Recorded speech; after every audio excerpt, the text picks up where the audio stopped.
तो राजेंद्र गुड्डा को गरीब हितैषी बताया गया है, वो जातिवादी राजनीति नहीं करता क्योंकि उनकी जाति के आप वोट फर्जी है नहीं। वोट तो डाल लेना 10 बजे से पहले और उसके बाद अपने जो हित के वोट है वो उसके बाद डालना। इसका मतलब आप समझ सकते हो कि ये जो बीजेपी के प्रत्याशी है वो। नमस्कार, मैं रतन सिंह, स्वागत है आपका खबरी मीडिया में।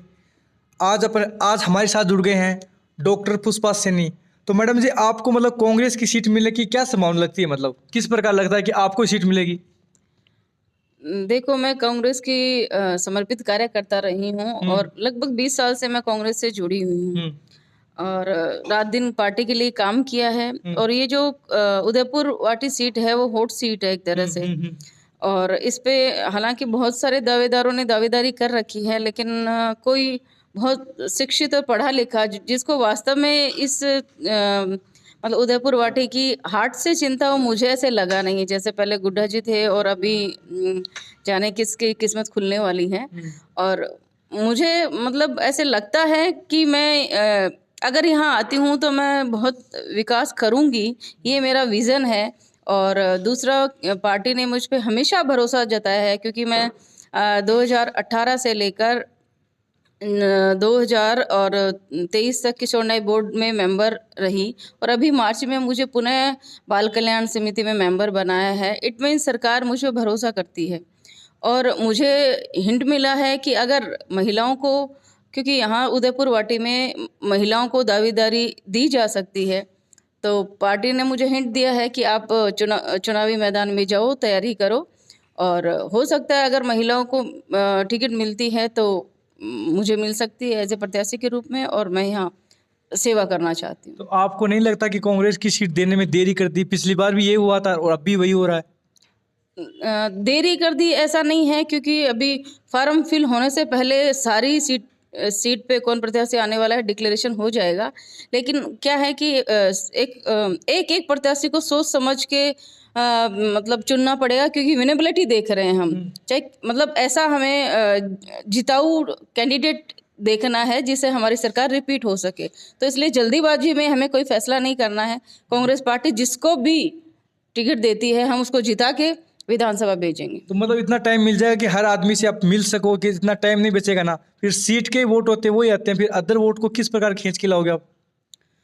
इसीलिए मैं पहले से तैयारी करने के लिए आई हूँ कि भले ही मैं नहीं तो कोई भी आएगा तो कम से कम इतने लोगों से, कम से कम पार्टी का एक कार्यकर्ता तो मिल रहा है, उसको अवेयर तो कर रहा है कि हम आपके साथ हैं। और हमेशा भी जैसे 5 साल हमने कार्यकर्ताओं को संभाला और आगे भी संभालते रहेंगे। तो इसलिए मैं इसलिए आई हूँ, एज ए पार्टी की रिप्रेजेंटेटिव हूँ मैं, ताकि किसी की भी किस्मत खुलती है तो हम कम से कम इतने लोगों से मिल ले कि सबको लगे कि हाँ भाई, मतलब कांग्रेस पार्टी है वो एक्टिव है और जनता के दुख दर्द को समझने के लिए आ रही है। मतलब कांग्रेस की सीट जिसको मिलती है उसके साथ में आप?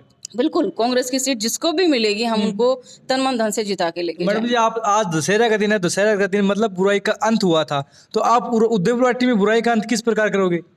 देखो, बुराई का अंत का मतलब ये है कि यहाँ जितनी भी चीज़ें ऑब्स्टिकल रहे हैं, जैसे पीछे आपने देखा कि गुड्डा जी के राज्य में मतलब एक महीने में कम से कम 12 ऑफेंस हुए औरतों के साथ, और उनको न्याय नहीं मिला, वो त्रैमाम अभी भी करती हैं। तो मैं पहले तो उन औरतों के लिए संघर्ष करूंगी। दूसरा, शिक्षा के क्षेत्र में आपको पता है कि यहाँ शिक्षा के क्षेत्र में अपना ये जो उदयपुर वाटी है वो बहुत पिछड़ा हुआ है। जहाँ स्कूल खुले हैं वहाँ स्टाफ नहीं है, और गवर्नमेंट के यहाँ ज़्यादा कॉलेजेस जो स्कूल नहीं है।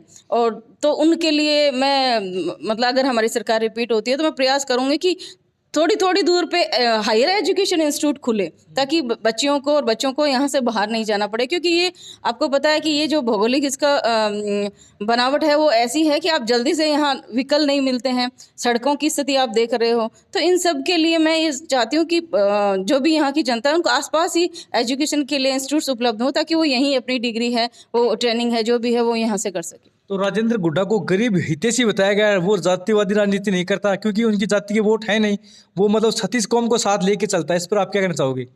देखो, राजेंद्र जी गुड्डा जाति की राजनीति करते हैं, ये नहीं करते। ये तो राजेंद्र गुड्डा जी अच्छी तरह जानते हैं कि वो किस टाइप की राजनीति करते हैं। बाकी आप जानते हो कि वो सिर्फ अपने घर को भरने के लिए या गुंडागर्दी और ये इस टाइप के जो काम हैं वो करके डरा धमका के जनता से वोट वो लेते आए हैं।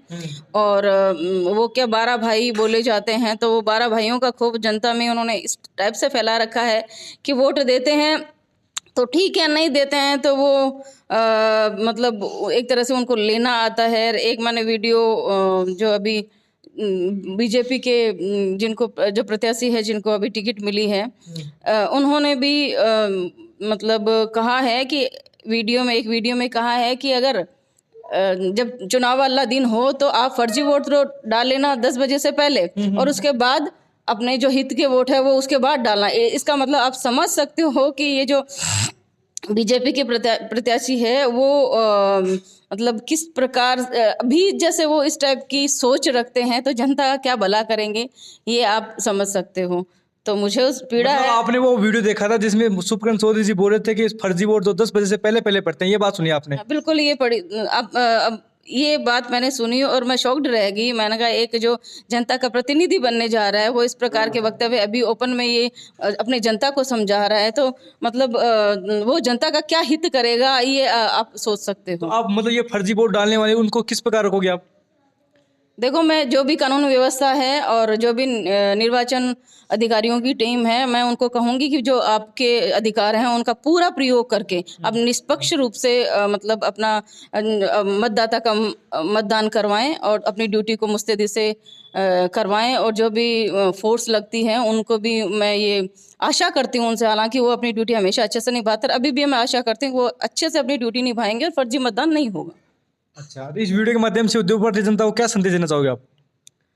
इस वीडियो के माध्यम से मैं ये कहना चाहती हूँ उदयपुर की जनता को कि मेरे सभी 36 कौम के बड़े बुजुर्गों भाइयों सब मुझे अपना आशीर्वाद दें। मैं आपसे वादा करती हूँ कि 24 घंटे आपके बीच रहूँगी और मेरे और आपके बीच कोई मीडिएटर नहीं रहेगा। मेरे घर के दरवाजे हमेशा खुले रहेंगे। आपकी जब भी पीड़ा हो, मैं भले ही आपके सुख में शामिल कभी हो सकता है नहीं हो पाऊँ, लेकिन दुख में आपकी ये बहन बेटी हमेशा आपके साथ खड़ी रहेगी, ये मैं प्रॉमिस करती हूँ। Thank you madam ji.